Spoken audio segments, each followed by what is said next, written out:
ಸರ್ಕಾರದ ಆದೇಶ ಏನಿತ್ತು ಯುವಕರಲ್ಲಿ ಹೆಚ್ಚಾಗಿ ಈ ಕೋವಿಡ್ ಲಸಿಕೆಯಿಂದ ಅಥವಾ ಕೋವಿಡ್ ನಿಂದ ಏನಾದರೂ ಹೃದಯಾಘಾತ ಜಾಸ್ತಿ ಆಗಿದೆಯಾ ಅನ್ನೋ ಒಂದು ಅಭಿಪ್ರಾಯದ ಬಗ್ಗೆ ಒಂದು ಅಧ್ಯಯನ ಮಾಡಬೇಕು ಅಂತ ನಮ್ಮ ಒಂದು ಸಮಿತಿಯನ್ನ ಕಾನ್ಸ್ಟಿಟ್ಯೂಟ್ ಮಾಡಿತ್ತು. ಅದರಲ್ಲಿ ಈಗ ಬಂದಂತಹ ವಿವರಗಳು ನಾವೇನ್ ಮಾಡಿದೀವಿ ಅಂದ್ರೆ ನಾವು ತಜ್ಞರ ಜೊತೆಗೆ ಸಮಾಲೋಚನೆ ಮಾಡಿ ಅದರಲ್ಲಿ 12 ಜನ ತಜ್ಞರಿದ್ರು. ನಿಮ್ಯಾನ್ಸ್ ಇಂದ ಇದ್ರು, ಬೆಂಗಳೂರು ಮೆಡಿಕಲ್ ಕಾಲೇಜ್ ಇಂದ ಇದ್ರು, ಆಮೇಲೆ chest disease Rajiv Gandhi chest disease ಇದ್ರು, ಮಣಿಪಾಲ್ ಹಾಸ್ಪಿಟಲ್ ಅಂತ ಇದ್ರು. ಅವರು ಎಲ್ಲ ಅಭಿಪ್ರಾಯ ತೆಗೆದುಕೊಂಡು ಅಂದ್ರೆ ಯಾಕೆ ಹೃದಯಾಘಾತ ಜಾಸ್ತಿ ಆಗ್ತಾ ಇದೆ, ಈಗ ಇರ್ತಕ್ಕಂತಹ ನಮ್ಮ ವೈಜ್ಞಾನಿಕ ನಿಯತಕಾಲಿಕೆಗಳಲ್ಲಿ ಏನೀಗ ಪ್ರಕಟವಾಗಿದೆ ಹೇಗಿದೆ ಅನ್ನೋದು ಒಂದು ಬಗ್ಗೆ, ಹಾಗೂ ನಾವು ನಮ್ಮದೇ ಆದ ಆಸ್ಪತ್ರೆಯಲ್ಲಿ ಏಪ್ರಿಲ್ ಮೇ ತಿಂಗಳಲ್ಲಿ ಹೃದಯಾಘಾತ ಆದ 45 ವರ್ಷಗಳಿಂದ ಕೆಳಗಡೆ ಹೃದಯಾಘಾತ ಆದಂತಹ 251 ಜನನ ಅಭ್ಯಾಸ ಮಾಡಿದಾಗ ನಾವು ಪ್ರೀ ಕೋವಿಡ್ ಇಂತ ಮುಂಚೆ 2019 ಮುಂಚೆ ನಾವು ಒಂದು ಯುವಕರಲ್ಲಿ ಹೃದಯಾಘಾತ ಆಗೋದ್ರ ಬಗ್ಗೆ ಒಂದು ರಿಜಿಸ್ಟ್ರೇಟ್ ಡಾಟಾ ಮಾಡಿದ್ವಿ. ಆ 251 ಜನಗಳನ್ನ ಆ 251 ಈಗಿನ ಇವರನ್ನ ಪರೀಕ್ಷಿಸಿದಾಗ ಈಗ ಮಂತ್ರಿಗಳು ಆಗಲೇ ಹೇಳಿದ ಹಾಗೆ ನಮ್ಮಲ್ಲಿ ಹೆಚ್ಚಾಗಿ ರಿಸ್ಕ್ ಫ್ಯಾಕ್ಟರ್ ಜಾಸ್ತಿ ಆಗಿದೆ. ಬೇರೆ ಬೇರೆ ಕಾರಣಗಳಿಂದ ಮಧುಮೇಹ ಜಾಸ್ತಿ ಆಗಿದೆ, ರಕ್ತದ ಒತ್ತಡ ಜಾಸ್ತಿ ಆಗಿದೆ, ಕೊಲೆಸ್ಟ್ರಾಲ್ ಜಾಸ್ತಿ ಆಗಿದೆ, ಹಾಗೂ ಒಬೆಸಿಟಿ ಜಾಸ್ತಿ ಆಗಿದೆ. ಅಂದ್ರೆ ಎಲ್ಲೋ ಒಂದು ಕಡೆ ಈ ಕೋವಿಡ್ ಇಂದ ಬಳಲಿದವರು ಆಗ ಬೇರೆ ಬೇರೆ ಕಾರಣಗಳಿಂದ ಆ ಟೈಮಲ್ಲಿ ಸ್ಟೀರಾಯ್ಡ್ಸ್ ಔಷಧಿ ತಗೋತಾ ಇದ್ರು, ಅವರಿಗೆ ಸ್ಟ್ರೆಸ್ ಇರ್ತಾ ಇತ್ತು, ಹಾಗೂ ಇದು ಮಲ್ಟಿ ಸಿಸ್ಟಮ್ ಡಿಸೀಸ್ ಅಂದ್ರೆ ಇಡೀ ದೇಹದಲ್ಲಿ ನಮ್ಮ ಪ್ಯಾಂಕ್ರಿಯಸ್ ನಲ್ಲಿರ್ತಕ್ಕಂಥ ಬೀಟಾ ಸೆಲ್ ಫಂಕ್ಷನ್ ಮಾಡಿ ಡಯಾಬಿಟಿಸ್ ಅನ್ನೋದು ಬರ್ತಾ ಇತ್ತು. ಆಮೇಲೆ ಲ್ಯಾಕ್ ಆಫ್ ಫಿಸಿಕಲ್ ಆಕ್ಟಿವಿಟಿ, ಆಗ ಅವರೆಲ್ಲ ವರ್ಕ್ ಫ್ರಮ್ ಹೋಮ್ ಅನ್ನೋದಿದ್ರು. ಈ ಎಲ್ಲ ಬೇರೆ ಬೇರೆ ಕಾರಣಗಳಿಂದ ನಮ್ಮ ಅಬ್ಸರ್ವೇಷನ್ ಜೊತೆಗೆ ಬೇರೆ ನಿಯತಕಾಲಿಕೆಗಳಲ್ಲಿ ವಿಜ್ಞಾನ ನಿಯತಕಾಲಿಕೆಗಳಲ್ಲೂ ಸಹ ಈ ರಿಸ್ಕ್ ಫ್ಯಾಕ್ಟರ್ಸ್ ಜಾಸ್ತಿ ಆಗಿದೆ. ಅದು ಬಹಳ ಕಾರಣ ಇರ್ಬೋದು ಅಂತ. ಇದು ಏನಂದ್ರೆ ನಾವು 80% ನಾವೇನೀಗ ಹೇಳಿದ್ವಿ ಈ ರಿಸ್ಕ್ ಫ್ಯಾಕ್ಟರ್ಸ್, ಇನ್ನ 15-20% ಯಾಕೆ ಆಗ್ತಾ ಇದೆ, ಹೊಸ ರಿಸ್ಕ್ ಫ್ಯಾಕ್ಟರ್ಸ್ ಇದೆಯಾ, ಏನಾದ್ರು ಏರ್ ಪೊಲ್ಯೂಷನ್ ಇದೆಯಾ, ಸೈಕೋಸೋಷಿಯಲ್ ಸ್ಟ್ರೆಸ್ ಇದೆಯಾ, ಬೇರೆ ಬೇರೆ ಲೈಪೋಪ್ರೋಟೀನ್ ಬೇರೆ ಬೇರೆ ಕಾರಣಗಳು.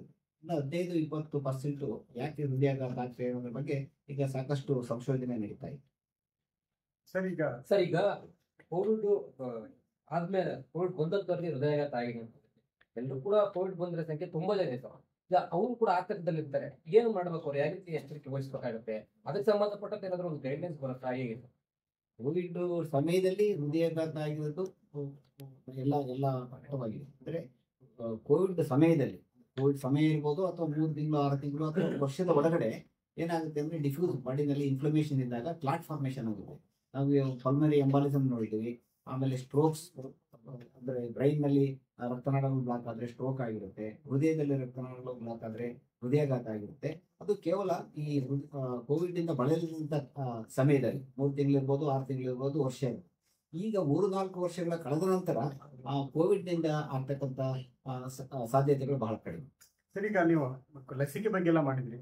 ಈ ಕೋವಿಡ್ ಪಾಸಿಟಿವ್ ಆದಂತವರಲ್ಲಿ ರೆಮಿಡಿಸಿವಿರ್ ಏನಾದ್ರು ಎಫೆಕ್ಟಿವ್ ಆಯ್ತಾ, ಅಥವಾ ಹೆಚ್ಚು ಬಳಕೆ ಆಗಿದ್ದ ಆ ಟೈಮಲ್ಲಿ? ಮತ್ತು ಟ್ಯಾಬ್ಲೆಟ್ಗಳು ಕೂಡ ನಾವು ಯಥೇಚ್ಛವಾಗಿ ಬೆಳಿಗ್ಗೆ ಮಧ್ಯಾಹ್ನ ರಾತ್ರಿ ಅಂತ ಡಾಟ್ ಟ್ಯಾಬ್ಲೆಟ್ಗಳನ್ನು ಕೊಟ್ಟರು. ಈ ಟ್ಯಾಬ್ಲೆಟ್ ಮತ್ತು ರೆಮಿಡಿಸಿವಿರ್ ಏನಾದ್ರು ಎಫೆಕ್ಟಿವ್ ಕಂಡು ಬಂತ? ಆ ತರ ಯಾವುದೇ ಒಂದು ಪರೀಕ್ಷೆ ಯಾವುದೇ ನಮ್ಮ ಇದುವರೆಗಿನ ಸಂಶೋಧನೆಯಲ್ಲಿ ರೆಮಿಡಿಸಿವಿರ್ಗೂ ಹಾರ್ಟ್ ಅಟ್ಯಾಕ್ಗೂ ಯಾವುದೇ ಆದ ಒಂದು ಸಂಬಂಧ ಇಲ್ಲ. ಸರಿ, ಸ್ಟೀರಾಯ್ಡ್ ಬಳಕೆಯಿಂದ ಸ್ವಲ್ಪ ಮಟ್ಟಿಗೆ ಸಕ್ಕರೆಯ ಪ್ರಮಾಣ ಜಾಸ್ತಿ ಆಗುತ್ತೆ, ರಕ್ತದ ಒತ್ತಡ ಜಾಸ್ತಿ ಆಗುತ್ತೆ.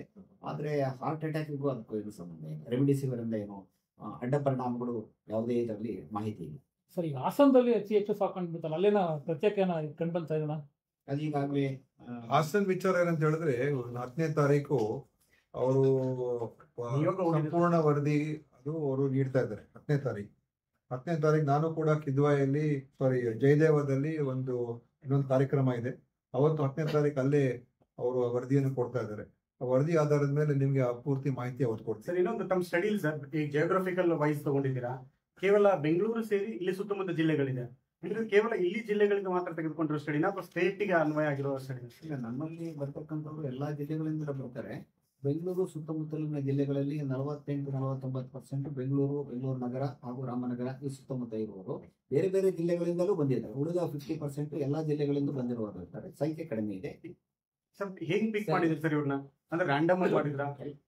ಆ ತಿಂಗಳುಗಳಲ್ಲಿ 45 ವರ್ಷದ ಕೆಳಗಿನ ಬಂದಂತಹ ಎಲ್ಲಾ ರೋಗಿಗಳನ್ನು ಪರೀಕ್ಷೆ ಮಾಡಿದಾಗ ಅವರ ಎಲ್ಲಿಂದ ಬಂದ್ರು, ಅವರ ವ್ಯಾಕ್ಸಿನ್ ಎಷ್ಟು ಜನ ತಗೊಂಡಿದ್ರು, ಕೋವಿಡ್ ನಿಂದ ಎಷ್ಟು ಜನ ಬಳಲಿದ್ರು, ಅವ್ರಿಗೆ ಇರ್ತಕ್ಕಂತಹ ಈ ರಿಸ್ಕ್ ಫ್ಯಾಕ್ಟರ್ಸ್ಗಳು ಏನಿದೆ ಎಲ್ಲವೂ ಸಹ ತಗೊಂಡಿದ್ರು ಸರ್.